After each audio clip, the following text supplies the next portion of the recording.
কক্সবাজার শহরে গায়েবী মসজিদ নামে অধিক পরিচিত এই মসজিদটিকে ঘিরে রহস্যের যেন শেষ নেই। স্থানীয়দের বিশ্বাস, রাতে মসজিদটিতে নামাজ পড়েন জিনেরা। রাত যত গভীর হয় তাদের আনাগোনাও তত বাড়ে। তবে সময়ের পরিবর্তনে মানুষের বসবাস বাড়ায়, তাদের অস্তিত্ব তেমন একটা নেই বলে ধারণা স্থানীয়দের।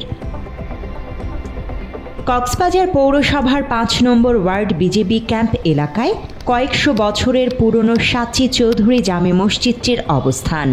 জানা যায়, সাচি চৌধুরী নামের এক ব্যক্তি এটি প্রতিষ্ঠা করেন, তবে ঠিক কবে প্রতিষ্ঠিত হয় তা জানা যায়নি। মসজিদটি বহু নামে পরিচিত। অনেকে বলে সাচি মসজিদ, আবার অনেকের কাছে এটি মুঘল আমলের মসজিদ, যার নাম গায়েবী মসজিদ। কিন্তু এটি আসলেই কোন আমলে বা কে তৈরি করেছিলেন তার সঠিক কোনো তথ্য এখনও কেউ জানে না। মুসলমান ছাড়াও এই মসজিদে হিন্দু, বৌদ্ধ ও খ্রিস্টান সহ বিভিন্ন সম্প্রদায়ের মানুষও আসে প্রতিদিন। মনের আশা পূরণ করতে বিভিন্ন মানত নিয়ে তারা হাজির হন ঐতিহ্যবাহী এই মসজিদে। খুব বড় না হলেও মসজিদটি দেখতে বেশ সুন্দর। স্থানীয় সূত্রে জানা যায়, ১৬০০ থেকে ১৭০০ খ্রিস্টাব্দে শাহ সুজার আমলে একটি মসজিদ তৈরি হয়েছিল। এটি চৌধুরীপাড়া মসজিদ বা আজগুবি মসজিদ নামেও পরিচিত। তবে আসলে মসজিদটি কে নির্মাণ করেছিল এর সঠিক তথ্য বা ইতিহাস কেউ জানে না। এমনকি কত বছর আগে নির্মিত তাও জানা নেই কারো। অনেকে বলেন মসজিদটির বয়স সর্বনিম্ন ৪০০ থেকে ৬০০ বছর। অনেকেরই বিশ্বাস জিনেরা তৈরি করেছে মসজিদটি। এই বিজেপি ক্যাম্পে যে আমগাছতলা বলা হয় জায়গাটাকে, এখানে আসলে আমি অনেকদিন আগে থেকে শুনতেছি এখানে একটা মসজিদ আছে, গায়েবী মসজিদ বলে এটাকে। এটার নাম দেওয়া হয়েছে সানি মসজিদ। আসলে এই মসজিদে দূর দূরান্ত থেকে নামাজ পড়তে আসে এবং শুনেছি সম্প্রদায়ের যে হিন্দু সম্প্রদায়ের লোকরা আছে তারাও এখানে দান খয়রাত করতে আসে আর কি। তো এই মসজিদে নামাজ পড়তে পেরে আসলে নিজেকে অনেক ধন্য মনে করি। আমি রাস্তা দিয়ে যাচ্ছিলাম, এই সাইড দিয়ে আসছিলাম কক্সবাজারে একটা কাজে, তো দেখলাম একটা অনেক পুরানো মসজিদ। তো দেখে নামাজের সময়ের সাথে মিলে গেল, আমি ঢুকে পড়লাম এখানে পুরান মসজিদে নামাজ পড়ার জন্য। দেখে এখানে এসে জানলাম এটা হচ্ছে একটা গায়েবী মসজিদ, অনেক মুঘল আমলের মসজিদ। আসলে যে কখন হয়েছে এটা কেউ বলতে পারে না।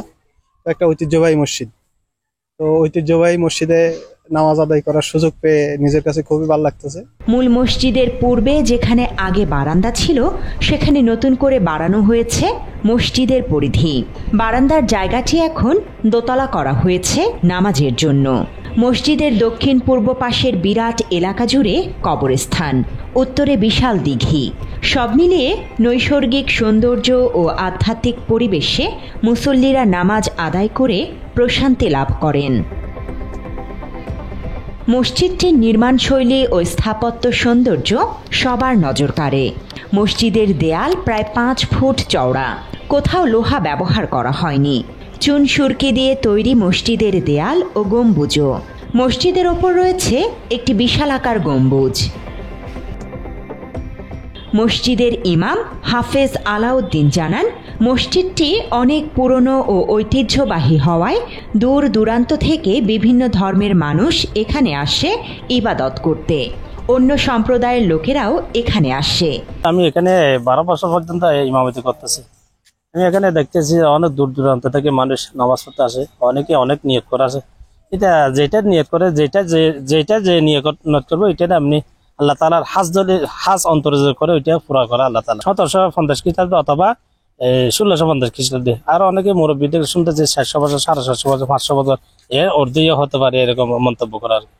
দিন দিন দর্শনার্থী বাড়ায় ঐতিহ্যবাহী মসজিদটি সংরক্ষণের দাবি জানিয়েছে সচেতন মহল। Desk report, Bangla addition.